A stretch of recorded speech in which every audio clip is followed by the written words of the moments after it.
how to borrow money for real estate investments.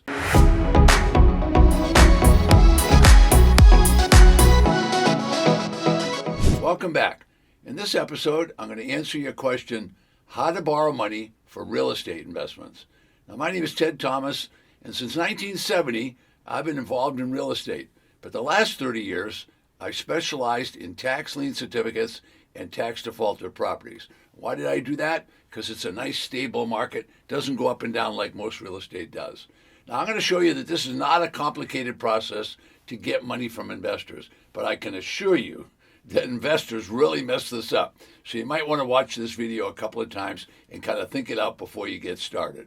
Now, I'm going to share with you, first of all, let's start thinking like an investor so that they'll say yes. Now, why are they going to say yes? They're going to say yes because you, number one, know what you're talking about. Number two, you've got a good deal. Now, if it's not a good deal, take my word for it, the investor will recognize that it's not a good deal. So know what you're going to get them to invest in and understand it. If you don't present it because you're just going to get a big no answer. Now, I don't have a lot of time on this video, but when I do finish, or get close to finishing, I want to tell you about two big mistakes that investors make at auctions. So stay tuned, and I'll do that at the very end. Now, I'll be right back. Thousands of investors purchase existing homes, and regular people are buying existing homes. That's happening all the time. So the banks have made a big deal out of real estate loans, okay? Now there's going to be thousands of loans take place. Wells Fargo, Bank of America, they're doing it all the time. Now most of the properties that they're involved in are single-family homes. So those single-family homes, what the bank really does is they get a collateral. They get security for their lien. And what they do is they loan about 80% on most of the properties that they lend. So they're going to have a nice cushion of about 20% so that if anything goes wrong, they take the property back, they don't owe 100% on the property. Now the federal government, the FHA, called Federal Housing Administration, well, what they do is they lend for people that are just getting started, and they might lend up to 97%. So that means there's a lot of people that don't qualify and have great qualifications buying properties only 3% down. So that all works very good in a good economy when the economy is growing. Now, when the economy starts getting soft and things go wrong, well, then they don't make those kind of loans. But in some cases, they lend too much money. So I've had periods in our recent history from like 2006 through 2012 where they were making loans to anybody that could put a signature on a piece of paper. So if they're making loans, the builders find out about that, and as soon as they find out, they keep building property and build and build. And so everybody was getting properties with very little down payment, and they weren't really qualified. So if they couldn't rent it and they couldn't sell it, well, they just didn't make the payments. Well, that happened all across the United States. And when that happens, properties start going to foreclosures. So you have a crisis in the market, and the market starts to collapse. So if the market collapses, it's just like when the boats in the harbor are sitting there and the tide goes out. Well, all the boats go down. Well, that's exactly what happened in the real estate market. All of the markets started down. So because the money was easy, we had a crisis in all of real estate. So the regular investors who had done a good job of investing, well, they were in a crisis situation because markets dropped, not unusual for a market to drop 30 or 35%. Places like Las Vegas and Phoenix, the market dropped 60 and 70%. So someone in Las Vegas that had bought their property 15 years ago, the value was less than they paid 15 or 20 years ago. So the markets crashed and it kept crashing. So the people that had done a good job, they lost money. Everybody lost money. All right, what do they end up doing? Well, when people can't pay for things, they go into bankruptcy. Now, that made it even worse. So the situation kept multiplying itself. Now, I'm here to tell you, if you're going to get involved with investors, if you lose their money, they'll never forget it. So I'm going to show you a nice, easy way to make money. You're going to start small, and then we'll build it up to some pretty big deals. Now, if you've visited my channel before, welcome back. If you're first time, I'm in the business of showing people how to make money with tax deeds and tax liens. Now, how do we do that? Well, we buy at the auction 60%, 70%, 80%, sometimes even better than that, below the market price and below the tax assessor's value. Now, how do we do that? Because the treasurer has confiscated the property. Now, I have lots of videos and things about tax lien certificates and tax deeds, which I don't have time on this video to tell you, but I can assure you, if you go to my channel, you'll find plenty about tax liens and deeds. But let me give you a little recent history. So first of all, there's 3,000 counties in the United States. There's over 100 million property. Now, all of the 100 million properties are paying taxes, except for schools and except for the churches. So everybody is required to pay property tax.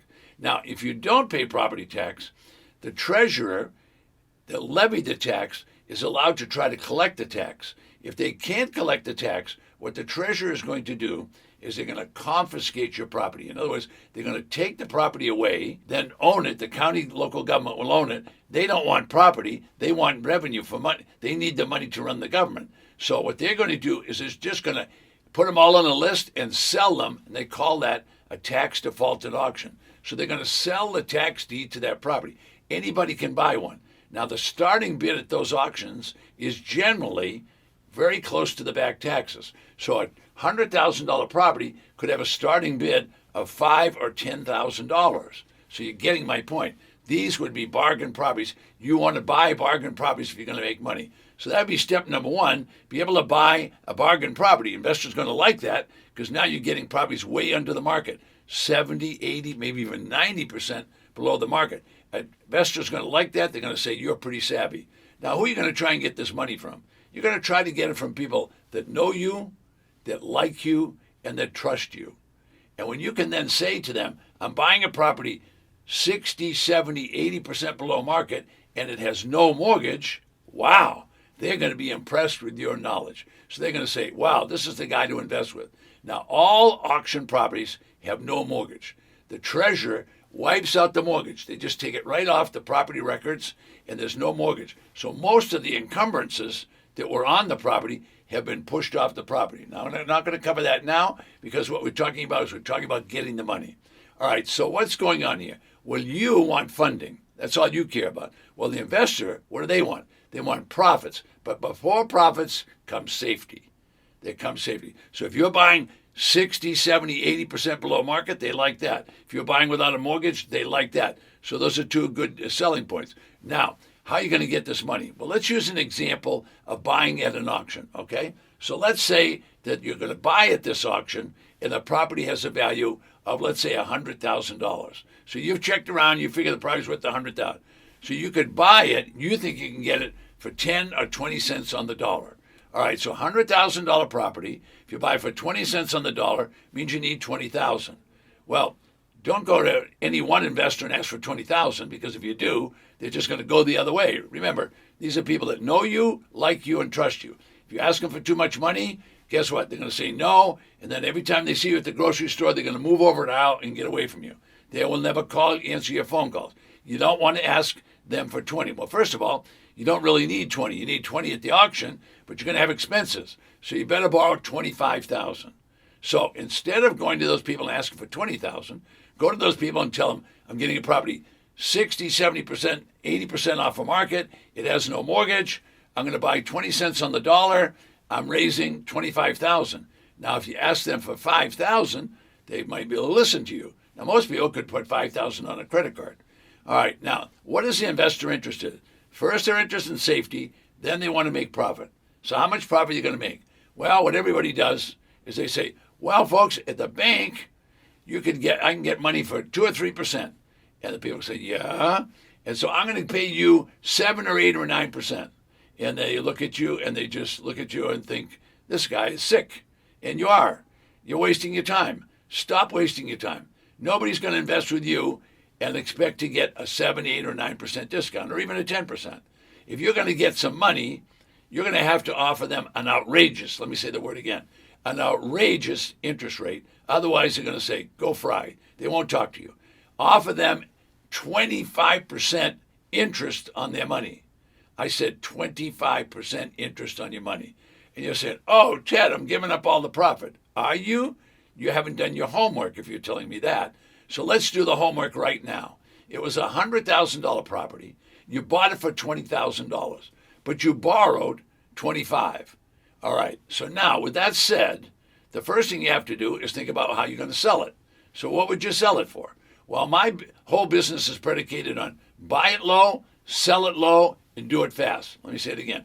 Buy it low, sell it low, and do it fast. I know every other real estate course says buy it low and sell it high. Well, just try it. It takes a long time to get that done. You want to buy it low, sell it low, and do it fast. So let's buy it at $20,000. Let's sell it at $55,000.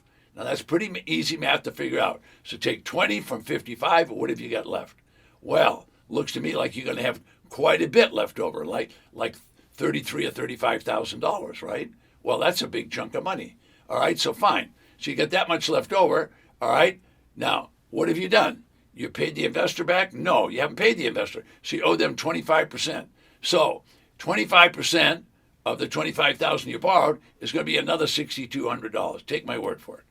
So you take that money and take it away from your total profit, you're going to be left with, round numbers, $25,000 or $26,000. You haven't put a dime in the deal, and you're going to make $25,000 or $26,000. So do the math again. You paid 20 cents on the dollar. You got $25,000 to do it with. All right. So now sell it for $55,000. What do you got left over? You got a ton of money left over. So the people have paid back, and now you just have to pay them their interest of 25%. There's your chance where everybody wins. You win, the county wins, and guess what? The investor wins. If you make money for investors, they love you. They'll come back again and again and again. So this session has been all about how to borrow money for real estate investments. It's really not too hard. You just have to pay attention and take care of the investors. Before I go, I'm going to answer two questions. Okay, the question was, why haven't the brokers shared the strategy with you? Well, there's a couple of reasons. One, brokers are in the business of making commissions by selling property, and there's nothing wrong with that. So, but they're not going to teach you the tax, lien, and deed business. That's my job to do that, and that's why I created all these videos for the channel. But they're not going to do that, and your financial planners don't do that, and attorneys don't do that. So that's the whole reason for it.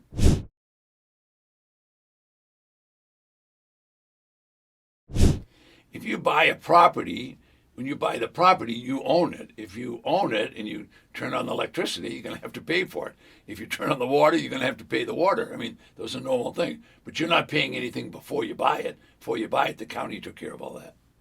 Let's talk about those two mistakes. Mistake number one, don't buy a property unless you've looked at it. Why? What if there was a hurricane yesterday? What if there was a fire last night? Anything could happen to a property if you haven't looked at it. Could have been a flood, could have been a windstorm. Lots of things could go wrong. Now, if you haven't looked at the property, it might be next to a chicken farm. I don't think you want to buy one next to a chicken farm. How are you going to resell it? This is a big mistake. If you don't look at the property, you're going to get yourself in trouble. I see it happening all the time. People buy properties they can't resell. Second big mistake that happens is many investors are really excited about the auction. They want to make money. They want to get into it. And they start buying properties that they haven't planned their exit strategy.